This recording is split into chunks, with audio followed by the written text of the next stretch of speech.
카메라가 뭐라고? 이제 좀 시간이요? 안녕하세요, 정현 PD. 동네 목사 강 목사. 조양현 구역장입니다. 오늘은 저 20대 교구 구역장님이신 조양현 구역장님을 만나러 왔습니다. 저희 20대 청년들이 네. 유튜브로 볼 텐데 인사랑 자기소개 한번 해주세요. 안녕하세요. 저는 20대 청년 2207 구역장 맡고 있는 조양현이라고 합니다. 반갑습니다. 네. 자산관리 전문가시잖아요. 네. 어떤 일을 하고 있는지. 저는 10년 이상 이제 직장 생활을 하다가 이제 작년에 창업해서 태바 자산관리의 대표를 이제 맡고 있고요. 개인적으로 저부터 투자 상품들에 관심을 많이 갖고 있었지만 제가 이 일을 하게 될지까지는 몰랐었는데 어떻게 이렇게 일을 하고 있습니다. 요즘에 어떻게 지내세요? 네. 요즘 바쁘게 지내고 있습니다. 어, 코로나 때문에 수익률이 많이 떨어져서 그걸 어떻게 회복시켜야 되나 고민하느라고. 그리고 최근에는 이제 금리가 코로나 때문에 0%대로 떨어지다 보니까, 그리고 정부에서도 이제 부동산을 잡기 위해서 세금이나 이런 것들을 계속해서 이제 준비를 하고 있다 보니까 요즘 좀 문의하시는 고객들이 많이 생겨서 이제 상담 문의하느라고 좀 바쁘게 보내고 있고요.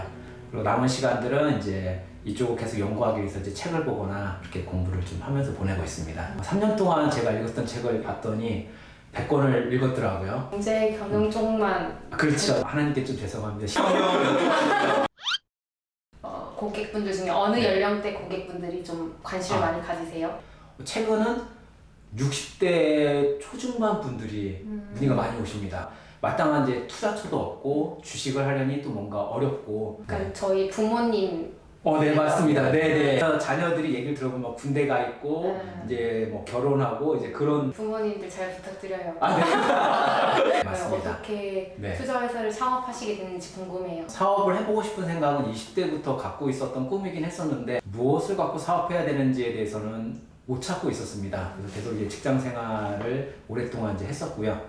회사 사정이 조금 이제 안 좋아지게 돼서 좀 이제 퇴사를 해야 되는 상황이 되게 됐는데, 그때 이직을 해야 되나 아니면은 뭐 창업을 해야 되나 고민하고 있던 차에 마침 그때 있던 회사 이사님이 저한테 이런 이제 금융권 분들이 아니라 일반인들에게 이렇게 투자 자문이나 이런 것들을 이제 잘 맞는 것 같은데 해보면 어떻겠느냐 또 제안도 해주셔서, 지금 아니면은 이제 뭐 더 늦게서는 사업을 좀 하기는 어렵겠다는 생각도 들어서 결심하고 작년에 창업을 이렇게 해서 하게 됐습니다. 하시는 일이 일반 근데 투자 회사랑은 다 네. 다르다고 네. 들었는데 어떻게 맞습니다. 다르신가요? 보통 저희들이 알고 있는 일반 이제 증권회사나 은행 같은 이제 곳들은 펀드나 어떤 상품을 추천해주고 이후에는 관리를 해주지가 않습니다. 뭔가 좀 더 개인들이 쉽게 접근하고 관리를 해줄 수 있는 그런 부분이 이제 필요하다라는 이제 생각을 좀 했었는데요. 개인 투자자들을 위해서 좀 일하고 있는 부분이 조금 차이가 있다고 볼 수 있을 것 같고요. 항상 장점이 있으면 단점이 있는 것처럼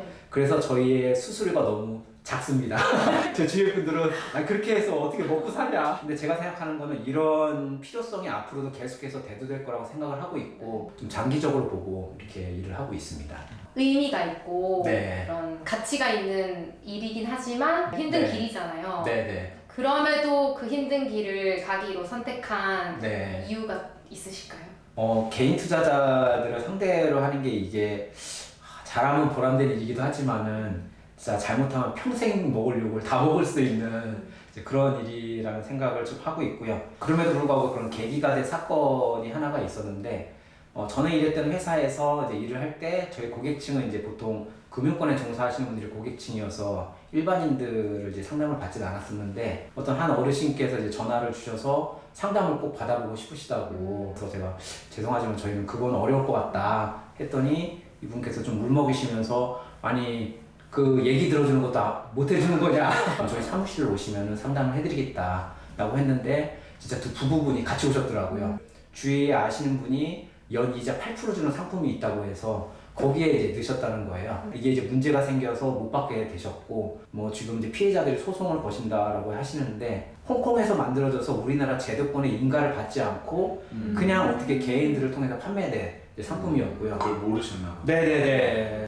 그거를 상담해 드리면서 좀 마음이 좀 안타까웠습니다. 만약에 이런 거를 누군가 주위에서 그거 위험하니까 한 번 더 생각해 보시라든지 물어볼 수 있는 어떤 전문가라도 있어서 괜찮은 거냐 했다면은 그렇게까지 큰 피해를 안 당할 수도 있지 않았을까라고 생각하니까 좀 안타깝고요. 그 1억이라는 돈을 모은다는 게 정말 쉽지 않은 돈인데 그냥 들어만 들이고 돌려보내는데 너무 마음이 안타까웠고 뭔가 이런 것들을 좀 이쪽 종사자분들이 좀 해주면 좋겠다라는 이제 바람을 갖게 됐는데 근데 아무도 관심이 없습니다. 그런 분들이 있어도 보통 이제 회사에 네. 이제 그 소속한 기관의 수익률을 많이 하려고 하다 보니까 그렇죠. 집사님처럼 이렇게 적은 수수료를 가지고 네. 그 고객의 정말로 수익을 위해서 네. 상담해주는 분들이 많지는 않으신 것 같아요. 네네. 근데 그거는 구조상 어쩔 수 없는 것 같습니다. 네. 그래서 그럼 제가 뭐 대단한 능력이 있는 건 아니지만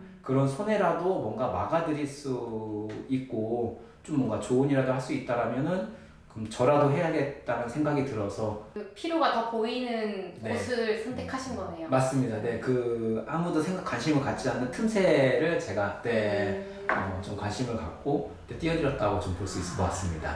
네. 감동입니다. 별 말씀입니다.